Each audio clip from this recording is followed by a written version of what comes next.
Good morning. तर सकाळचे 7 वाजलेले आहेत आणि आज सगळीकडे वेदा सोहमनी पुसून घेतलेली आहे। कधी कधी मुलांनी थोडी अशी हेल्प केली ना खरंच बरं वाटतं। आणि गाडी वगैरे पुसून घेतलं तर आम्ही निघालो होतो स्कूलला।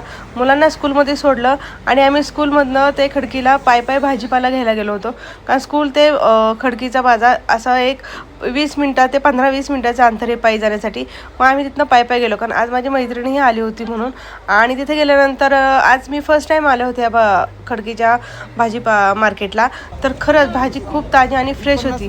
आणि विशेष म्हणजे इथे शेतकरी माल आपला विकत होता, त्याच्यामुळे भाजी छान होती आणि स्वस्तही होती।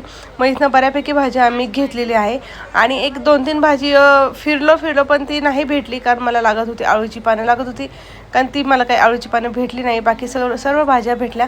आणि भाज्या घेतल्यानंतर म्हटलं चला थोडेसे फ्रूट्सही घ्यायचे होते, म्हणून थोडे फ्रूटही घेतले, कारण फ्रूट उन्हाळ्यामध्ये कसं खाल्ल्याने मुलांनी खाल्लेलं चांगलं असतं, म्हणून थोडेफार फ्रूट्सही घेतले इथे। आणि सगळ्यात मेन म्हणजे घ्यायचं होतं लिंबूही घ्यायचं होतं। आता इथे फ्रूट्स बघा छान होते, चिकू, पेरू, आंबा, द्राक्ष, केळी सगळ्या प्रकारचे फ्रूट्स होते। आणि इथे घेतली होती कोथिंबीरही मस्त भेटली होती, गावरान होती कोथिंबीर। आणि शक्यतो गावरान कोथिंबीरच खायला छान वाटते।